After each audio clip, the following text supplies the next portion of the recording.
எப்படி நம்ம கனி கொடுக்க முடியும், நமக்குள்ள இருக்கிற இந்த குணம் எப்படி மாறும் என்கிறத நம்ம தியானித்து கொண்டு வருகிறோம். பாருங்க, மன்னிக்க முடியாத ஒரு குணம் இருக்கும், வைராக்கியம் இருக்கும். இவங்க வீட்டுக்கு நான் போவே மாட்டேன், இது கிட்ட நான் பேசவே மாட்டேன், இதுவா நானான்னு பார்ப்போம்.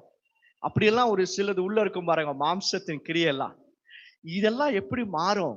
இது மாறினா நீங்க உங்களுக்கும் ஆசீர்வாதமா இருப்பீங்க, மற்றவர்களுக்கும் ஆசீர்வாதமாக இருப்பீங்க.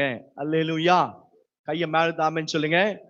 ஆமென். கர்த்தருடைய பிள்ளைகளை, வேதத்துல நம்ம வாசிக்கிறோம், கலாத்தியர் 5வது அதிகாரம் 22, 23 வசனத்துல ஆவிக்குரிய கனிகளை பற்றி எழுதப்பட்டிருக்கும். வாசிங்க. கலாத்தியர் 5, 22, 23. ஆவியின் கனியோ அன்பு, சந்தோஷம், சமாதானம், நீடிய பொறுமை, தயவு, நற்குணம், விசுவாசம், சாந்தம், இச்சையடக்கம். இப்படிப்பட்டவைகளுக்கு விரோதமான பிரமாணம் ஒன்றும் இல்லை. இப்படிப்பட்டதுக்கு விரோதமான பிரமாணம், சட்டம் ஒண்ணுமே கிடையாதுயா அப்படின்றாங்க. அப்ப எத்தனை கனி இருக்கு பாருங்க? 9 கனி. இப்ப பாருங்க, இந்த கனி இருக்கு பாருங்க. வேதத்துல சில கனிகளை பார்க்கலாம்.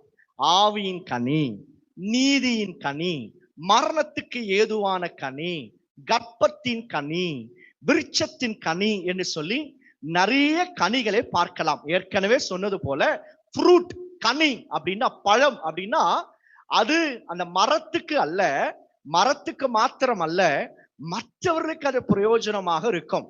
அப்ப உங்களுக்குள்ள இந்த மாதிரி நல்ல குணங்கள் இருக்கும்போது, இந்த கனிகள்ல குணங்கள்ல நான் வளர வளர நான் அநேகருக்கு பயனுள்ளவனாக மாறி போகிறேன். கர்த்தர் என்னை பயன்படுத்துவார். ரிமெம்பர், ஆவிக்குரிய வரங்கள் செயல்பட்டாலும் செயல்படாமல் போனாலும் இந்த ஆவிக்குரிய கனிகள் செயல்பட வேண்டும். ஏன் அப்படின்னா அதுதான் நான் தேவனோடு இருக்கிறேன் என்கிறதை வெளிப்படுத்தும். உன் ஆவிக்குரிய வரங்கள் அல்ல, வரங்கள்னால் அல்ல, கனிகளினாலதான் நீ என்ன மரம், நீ கெட்ட மரமா நல்ல மரமான்னு சொல்லி கண்டுபிடிக்க முடியும். லூக்கா 6ஆம் அதிகாரத்துல வாசிங்களேன்.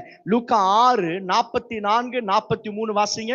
லூக்கா 6, 44, 43, 44 வாசிங்க.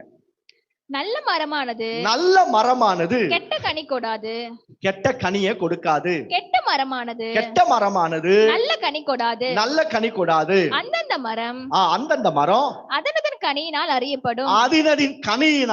அறியப்படும். முச்செடிகளில அத்திப்பழங்களை பறிக்கிறதும் இல்லை, அத்திப்பழத்தை பறிக்கிறதும் இல்லை. நெருஞ்சி செடியில் திராட்சை பழங்களை பறிக்கிறதும் இல்லை.